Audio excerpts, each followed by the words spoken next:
What's going on, guys? Sinister here, back with another Smite video, and we are doing the patch notes of Smite for 3.14 Force of Nature. Now, new god. We got a new god. In fact, we're gonna get right into that right now, just because I know that's the big thing. New god Terra. Full name is Terra Mater.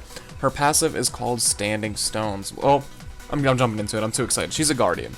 She's a very good. I don't want to call her broken. I don't want to call her good because I don't know, because she seems like a god that's going to take a lot of skill to actually play. She kind of reminds me of Ravan. She's a melee type god that fights. Her passive called Standing Stones. Whenever she summons a Standing Stone, and while it's active, she's knock-up immune. So Sobek, Geb, Sylvanas, all those gods don't matter. Awilix don't matter. If she's got a stone, you ain't ulting.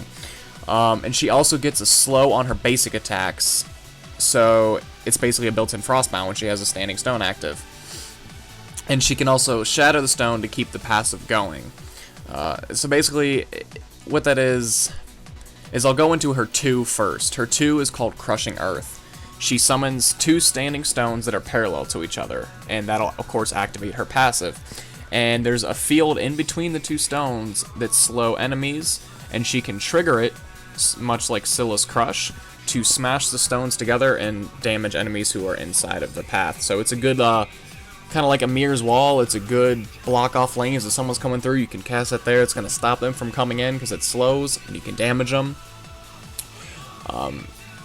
And it also stuns enemies in the field when she detonates it. So again, it's a very good crowd control in that instance. That is her. That's her second ability. It's called Crushing Earth. Now her third ability, Monolith. Ally gods in range get a heal while standing on the monolith. Basically, she summons like a ritual circle. It's a very big area, actually. It kind of reminds me of the center of Clash, as you see in this video right here of my Ares gameplay, where the damage buff is. It's a big area. There's a little stone in the middle, which also, summons that stone. But while they stand in it, it heals them for a little bit, and when it's detonated, it creates a dot damage and roots any enemies inside of it. So again, another detonation, takes a little bit of skill, and it cannot be healed, or minions cannot be healed, sorry, but they can be damaged. So there you go. And that was getting the stones out of the way. I'm sorry if this is a little choppy. I'm watching the Twitch stream as it's happening and kind of going over patch notes that I wrote down, and then I'm looking online. And her first ability is called Force of Nature, and it's basically just a dash. She can dash through gods and it damages them, but if she dashes into one of her standing stones, it creates... If she dashes into a standing stone, she gets a standing stone and creates a cone of damage when she shatters a standing stone. So it's very hard to explain. You kind of have to watch it happen. Basically, her second ability, she spawns those 2 stones, like I said. And if she doesn't want to detonate them to damage the enemies, she can dash into them and create like a ricochet effect to like a kind of like Medusa's venom. You know how you hit an enemy and it kind of does cone damage out and puts venom on other enemies? Kind of like that. It's a little bit similar to that. So there's so many different aspects of how you can play her, whether it's offensively, a support role, you can even heal. It's just kind of confusing to explain it. You actually have to watch it, so I do recommend you go back and watch their Twitch stream, or on YouTube, wherever Hi-Res decides to put it up, because you kind of have to watch her abilities in action to really understand them. But her ultimate, she's got a broken ultimate. Like, I know I said I wasn't going to say she's broken, but her ultimate is. It's a global ult. What it does, it hits all members of her team on the field. No matter where they're at, no matter where she's at. She pops that ult, every single ally is affected. What it does is it gives them movement speed. Now, they didn't say the percentage, but it gives them a movement speed buff. My guess is going to be like 10% or something like that.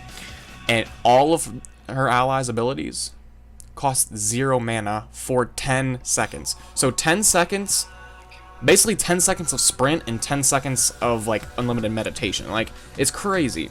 It also gives them cooldown reductions to all teammates. So, I mean, come on. And it spawns 4 stones around herself and every single ally.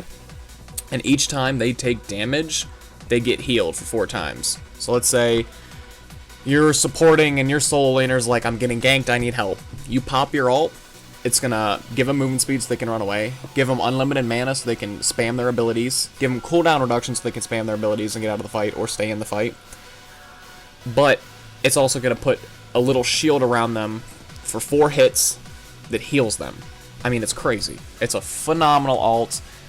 Looks like she's gonna be a solid god. Definitely, I think the difficulty is gonna be hard. But once you get her down, you know, I think it'll be good. Not gonna be as hard as Tier or anything like that, which I believe is the most hard god to play. So that is the new god, Terra. Got that out of the way. You guys can go check it out. I will put the patch notes in the description once they actually release the patch notes, but I'm doing this very early, so I might not have them in the description right away, but be sure to be on the lookout for that. We have a couple new skins. Osiris gets a tier 2, nothing fancy. Enchanted Changa, she's basically a princess. Sparkling everywhere, voice pack. The bunny has like a chipmunk type voice. And when she dies, it's really cool. She turns into a pumpkin and the bunny eats the pumpkin. It's a little weird, but I like it. As a Changa player, I like it. Pool Party Jingwei comes out, of course, for the summer pack. And we get the floaty unicorn ward as well, plus F. Announcer pack. There's achievements for Isis, Serket, and Tyr. Also, Duel. So rank Duel gets a change. Respawn timers are increased, and it decreases the regen rate of the Titan. So it makes Duel a little more challenging in that aspect. Item changes. Couple item changes, not a lot. Death's Toll gets a buff. Every time you hit an enemy, your mana restore goes from 1 to 2. Curse Gauntlet drops 15 gold, and Spike Gauntlet drops 50 gold. And what they were saying is this is looking more towards making Devourer's Gauntlet more of a starter item, if you wanted to go that route instead of Transcendence or something like that. Potions are back. Potion of Magical Might, Purple Pot, and Red Pot. They cost the same, but you can only buy them at level 7 or higher. So you can't buy them right away and go invade, nothing like that. Purple Pot, then they both last 3 minutes. Get that out of the way. Purple Pot gives you 60 power and cooldown reduction by 10%. Plus 5% maximum mana if you hit a god with an ability, and restores cooldown of that ability by 1 second. A little crazy. So these are generalized more towards team fighting. If you know you're going to be in a team fight, if you know you're going to go contest Gold Fury, contest Fire Giant, you might want to back, regroup, buy a pot, and then go into the fight, since it only lasts 3 minutes. Potion of Physical Might, Red Pot. Again, 450 gold. You can only buy at level 7 or higher, lasts 3 minutes. Increases your physical power by 30% and your penetration by 5. Abilities also give a 2-second dot damage and 20% slow to the first god hit with those abilities. Again, geared towards team fighting. So, pots are back. Sounds like they could be very, very strong, especially for the early, like, Gold Fury contest or early team fights. But at the same time, I'm okay with it because you can only buy it at level 7 or higher and they only last 3 minutes. Aphrodite gets a passive meter fix. Artemis gets a buff. Her base damage is increased per level and her attack speed is increased per level. So, remember Artemis, early game, weak, comes on late game carry. She's going to be a little stronger early and even stronger late. So, look for Artemis to be played a lot more. Bacchus' Intoxicate debuff is down from 8 seconds to 6 seconds. So, a little less annoying Bacchus. Still annoying, just a little less. Erling Shen finally gets a buff, and that's coming from an Erling Shen player.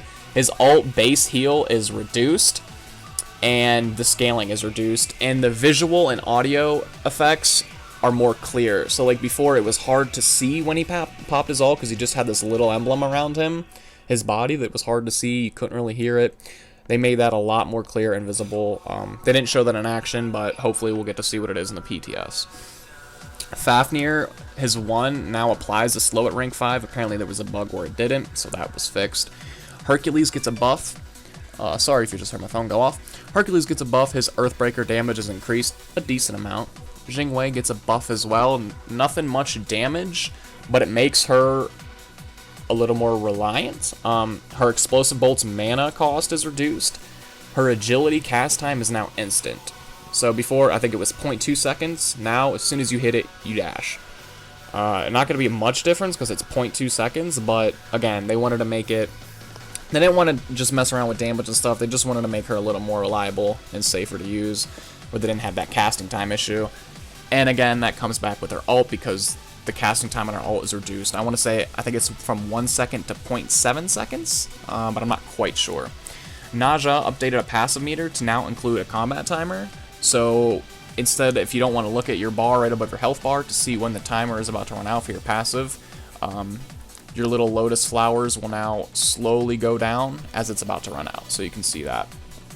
Ra gets a nice buff. His Celestial Beam mana cost is reduced a lot. I mean, by a lot. And the scaling of the damage is increased. In fact, if I can go and try to find you the exact numbers, I can. Yeah, Celestial Beam mana cost, before it was 70 to 110, now it's 60 to 80. And the scaling goes from 70% to 80%. Divine Light scaling from 30% to 40%. So, nice buff on Ra. Mercury, his Meiji Look increases damage again. They gave him another buff there. Ratatasker gets a big nerf. I feel like they're just trying to make Rat irrelevant again. That was a foolish statement. He's still really strong. Rat's going to be really strong for a while. But the nerf, his healing on his Acorn is reduced from 30% to 15%. So, half the scaling right there. The damage of his Acorn reduced a bunch. Well, not a bunch, about 10 for every rank. And the physical power scaling of his Acorn reduced from 80% to 70%. So the buff on Rat right there. Scotty gets a bug fix where you would cast her ult and you wouldn't be able to basic attack. Yeah, think about that. So that is fixed. And as of right now, that is all the updates of the patch. We went over the skins, the new god Terra looks really strong, item fixes, item changes, god fixes. So that is going to wrap up this video, guys.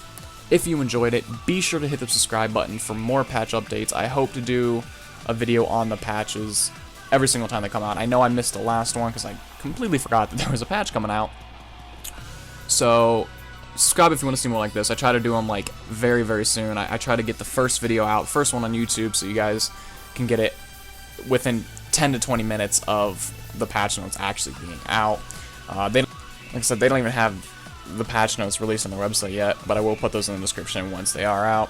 Again, social media links in the description, including Twitch, on which I try to stream every single night.